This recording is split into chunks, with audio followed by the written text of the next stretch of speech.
বেটা মানুষ রাগ হলে অনেকটা বোম্বাই মরিচের মতন প্রচণ্ড ঝাল হয়, কিন্তু মজার ব্যাপারটা কি জানেন? সেই ঝাল মরিচে মাইয়া মানুষরা পাঁচফোড়ন টোড়ন দিয়ে আচার বানিয়ে খাওয়ার মতন রাখে। হ্যালো বিয়াস, আসসালামু আলাইকুম। কেমন আছেন সবাই? আশা করছি যে যেখানে আছেন অনেক অনেক ভালো আছেন। আলহামদুলিল্লাহ আমিও এখন অনেকটা ভালো আছি। তো দেখেন, এখন হচ্ছে আপনাদের সাথে শেয়ার করতেছি গতকালকে বিকালের ভিডিও। তো বাসার সামনে চই ঝালের ঝালমুড়ি চলে আসছে। তো ঝালমুড়ি দেখে তো লোভ সামলাইতে পারলাম না। তো এখন হচ্ছে ঝালমুড়ি নিয়ে নিলাম 60 টাকার। তো আমি আছি, মা আছে, বোন আছে, সিপায়াত আছে, আর হচ্ছে রাইসা কোচিং করতেছে বাসায়, রাইসার ম্যাম আছে। তো ওরা দুইজনের জন্য দুইটা নিছি, আর আমরা হচ্ছে 4টা নিছি। মোট 60 টাকার আর কি রাখছি। তো খুবই মজা। তো এখন হচ্ছে চলে আসলাম পরের দিন সকালবেলা। তো এখন হচ্ছে এই যে আমার আম্মা রান্না করবে গরুর মাংস। তো মাংসগুলো প্রথমে কেটে নিচ্ছে, ছোট ছোট করে পিস করে নিচ্ছে আর কি। তারপর হচ্ছে গরুর মাংস রান্না করবে। আর আজকে হচ্ছে আমার মা, বোন ওরা হচ্ছে বিকালে চলে যাবে। আর গতকালকে হচ্ছে আমার মেজো আপু আর হচ্ছে আমার আরেকটা বোন ওরা হচ্ছে চলে গেছে। আর শুধু মা আর ছোট বোন ছিল বাসায়। তো এখন আলহামদুলিল্লাহ আমি অনেকটা সুস্থ হয়ে গেছি। আমি এখন রান্নাবাড়া করতে পারবো। এই জন্য হচ্ছে মাও একটু বাড়িতে যাচ্ছে, আবার চলে আসবে। তো মা বলতেছে আমি একটু বাড়িতে ঘুরে আসি, তারপরে আবার চলে আসবো, তুমি সাবধানে চলাফেরা করো। তো যাই হোক, সমস্যা নয়, আমি এখন রান্না করে খেতে পারবো। হয়তো ভারী কাজ করতে পারবো না, আর ভারী কাজ আমি করবো না, কারণ রিস্ক নেওয়া ঠিক না। কারণ এটা হচ্ছে খুব ইম্পর্টেন্ট একটা জায়গা। তো এই কারণে হচ্ছে রিস্ক নিব না, আস্তে ধীরে রান্না বাড়া করবো, এই আর কি। এছাড়া তো আর কোনো কাজই নেই। তো যাই হোক, দেখেন মাংসগুলো কাটা হয়ে গেছে। এখন হচ্ছে এই যে আমার আম্মা মাংসগুলো ধুয়ে তারপর হচ্ছে প্রেসার কুকারে দিয়ে দিবে। আর মাংসের ভিতর বন্ধুরা প্রচণ্ড তেল। তো তেল আমি ফেলে দিতে বলছি, কারণ আমি হচ্ছে যখন মাংস রান্না করি আমি কিন্তু তেলগুলো বেছে বেছে ফেলে দিই। কিন্তু আমার আম্মা বলতেছে তেল ফেলো না, তেল হচ্ছে ওরা খায়, এই কারণে হচ্ছে তেল ফেলতে মানা করছে। তো দেখেন আম্মা হচ্ছে সবগুলো ধুয়ে দিয়ে প্রেসার কুকারে দিয়ে দিচ্ছে। তারপর হচ্ছে সব মশলাপাতি আর কি দিবে একসাথে।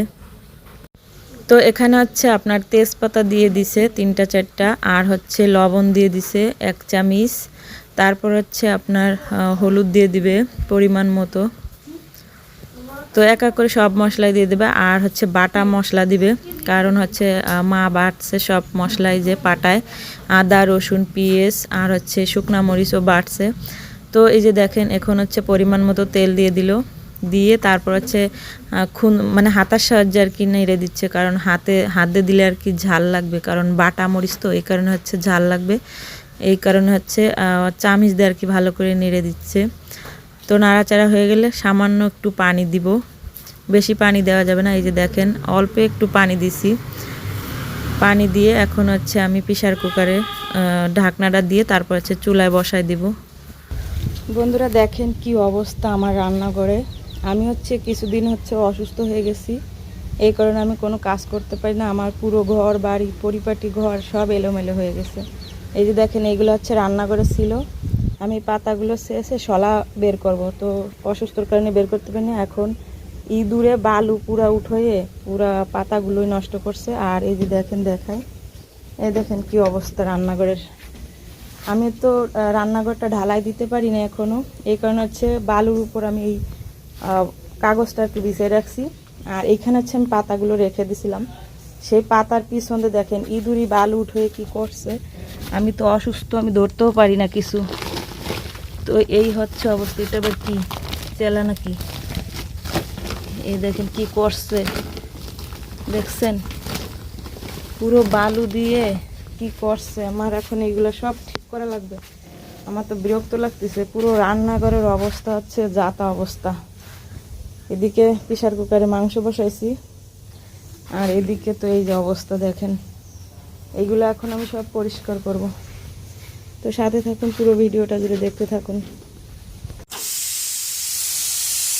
তো দেখেন এখন হচ্ছে মাংসটা আমি ঢাকনাটা খুলে তারপর হচ্ছে আলুগুলো দিয়ে দিব। 4টা বাসি দেওয়ার পরে তারপর হচ্ছে প্রেসার কুকারের ঢাকনাটা খুলে তারপর হচ্ছে আমি আলুগুলো দিয়ে দিব। এই যে দেখেন এখন হচ্ছে আমি ঢাকনাটা খুলবো। অসুস্থ হয়ে গেলে কত দিক দিয়ে সমস্যা হয় বলার বাইরে। যেমন ছেলে মেয়েকে খেয়াল করা যায় না, ওদের যত্ন নেওয়া যায় না, তারপর হচ্ছে সংসারের খুঁটিনাটি হলেই তো না। তো দেখেন এই যে হচ্ছে মাংস তেল গলছে কি পরিমাণ। এখন হচ্ছে আমি আলুগুলো দিয়ে দেবো। মাংসটা ভালো করে সিজে গেছে, এখন আলু দিয়ে 2টা বাসি দিব।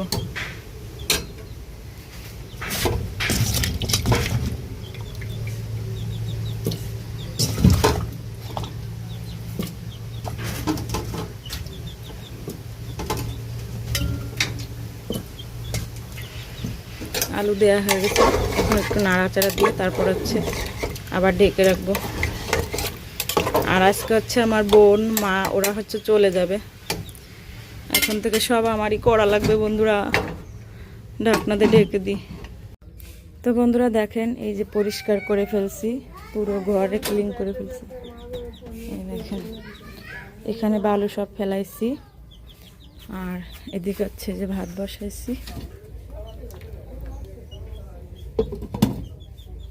আর এদিকে হচ্ছে আপনার গরুর মাংস রান্না কমপ্লিট। প্রচুর তেল গলছে মাংস থেকে। আর এই যে হচ্ছে এদিকটা পুরো রান্নাঘরটা আমি ক্লিন করছি। তো এই অসুস্থ অবস্থায় তারপরে করছি, কারণ এরকমের নোংরা অবস্থা আমি দেখতে পারি না। চুলাটাও কালকে মা লেপছে। আর এই যে দেখেন কালি পরে আমার টিনের কি অবস্থা হয়ে গেছে। এখানে হচ্ছে আমি পাইপের চুলা লাগাবো, কিন্তু সেই সময়টা আমি পাচ্ছি না। আমার পুরো ঘর এই যে কালি হয়ে যাচ্ছে। পাইপের চুলা লাগালে এই ঘরটা আর কি কালি হবে না। উপরে কিন্তু মাইটে টিন, তারপরেও আমি পাইপের চুলা লাগাবো। এই কালি পড়লে ভালো লাগে না ঘরের ভিতর। আর এই ঘরটাও অতি শীঘ্র পাকা করে ফেলবো। তো এই হচ্ছে অবস্থা।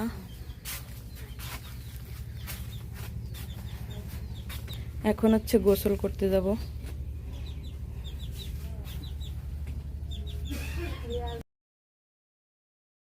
তো দেখেন অবশেষে আমি চলে আসলাম। দুপুরে গোসল করে এখন চলে আসছি খাওয়া দাওয়া করতে। তো এই যে কি কি রান্না করছি সব আপনাদের সাথে শেয়ার করতেছি। তো এটা হচ্ছে গরম গরম ভাত, আর হচ্ছে এই যে গরুর মাংস রান্না করছি, আর হচ্ছে আপনার সকালবেলা কই মাছ দিয়ে তারপর হচ্ছে কলমি শাক দিয়ে ঝোল রান্না করছিল, সেই ঝোল এই যে। তো এইগুলা দিয়ে এখন হচ্ছে ভাত খাবো আমি আর আমার ছোট বোন, আমরা 2 বোন একসাথে বসে ভাত খাবো। আর আপনাদের ভাইয়া ঘুমাচ্ছে, আর আমার মা হচ্ছে আমার ভাগ্নেকে কোলে নিয়ে বসে আছে, সে পরে খাবে, আমরা খাওয়া দাওয়ার পরে, ঠিক আছে। তো দেখেন এখন হচ্ছে ভাত নিয়ে নিলাম প্লেটে করে, ওকেও দিয়ে দিব, আমিও নিয়ে নিব। তো এই যে আমি ভাত নিচ্ছি, আগে বোনকে দিই তারপর হচ্ছে আমি নিব। তো একসাথে বসে খাওয়ার মজাটাই অন্যরকম। আমি কিন্তু কখনোই ভিডিওর সামনে এসে বেশি একটা খাই না, কিন্তু আজকে খাবো আপনাদের সামনে বসে। তো এই যে দেখেন আমিও এখন ভাত নিয়ে নিলাম। তো ভাত নেওয়া হয়ে গেছে, এখন হচ্ছে আমার বোন, ও হচ্ছে আগে শাকের তরকারি খাচ্ছে, কই মাছ আর কলমি শাক দিয়ে ঝোল রান্না করছে, ও ওটা নিচ্ছে। আর আমি হচ্ছে গরুর মাংস দিয়ে খাবো। আর এদিকে দেখেন ভাত পড়ে গেছে 2টা একটা। তো এখন হচ্ছে আমি গরুর মাংস নিয়ে নিচ্ছি। তো অল্প করেই নিব, কারণ বেশি নিয়ে খেতে যদি না পারি, এই কারণে হচ্ছে অল্প অল্প নিয়ে খাবো, কিন্তু অল্প করে নিব। এই যে দেখেন 2 পিস মাংস নিছি, বেশি নিই নাই। আর আমি গরুর মাংস কিন্তু বেশি খাই না, অল্পই খাই। তো এই যে যাই হোক নেওয়া হয়ে গেছে, এখন হচ্ছে আমরা খাবো, তো সাথে থাকুন। তো বন্ধুরা দেখেন এদিকে হচ্ছে প্রচণ্ড বৃষ্টি নামছে হঠাৎ করে, এদিকে আমরা গরুর মাংস দিয়ে ভাত খাচ্ছি, আর এদিকে হচ্ছে বৃষ্টি নামছে, তো খুব ভালো লাগতেছে। তো দেখেন এখন হচ্ছে আমিও একটু শাক নিয়ে নিচ্ছি, কারণ লোভ সামলাইতে পারতেছি না। শাকের তরকারি অনেক প্রিয়, সবার কাছেই প্রিয়, কিন্তু আমার কাছেও অনেক প্রিয়। তো গরুর মাংস নেওয়ার পরে তারপর একটু শাকের তরকারি নিচ্ছি, নিয়ে এই যে দেখেন এখন খুব মজা করে খাচ্ছি। তো যাই হোক আমরা হচ্ছে এই যে এখন খাওয়া শুরু করে দিছি। তো প্রথমেই শাক দিয়ে খেয়ে নিচ্ছি। আর একটা কথা না বললেই নয় বন্ধুরা, যার বোন আছে সেই বুঝে বোনের কত ভালোবাসা, আর যার বোন নাই সে তো বুঝতেই পারে না। তো ভাই বোনের ভালোবাসা অনেক মধুর হয়। তো অনেক মজা লাগতেছে, আমরা যে একসাথে বসে বসে খাচ্ছি, খুব ভালো লাগতেছে। তো দেখেন শাক দিয়ে খাওয়া হয়ে গেছে, এখন হচ্ছে আমরা গরুর মাংস দিয়ে খাচ্ছি। তো মাংসগুলো এত সিজে গেছে, মানে অনেকটা বাসি দেওয়া হয়ে গেছে। তো বন্ধুরা, আমার এই ছোট্ট ভিডিওটা আপনাদের কাছে কেমন লেগেছে অবশ্যই কমেন্টে জানাবেন। আর যদি ভালো লেগে থাকে তাহলে লাইক, কমেন্ট, শেয়ার এবং সাবস্ক্রাইব করে আমার পাশে থাকবেন। আল্লাহ হাফেজ, আসসালামু আলাইকুম।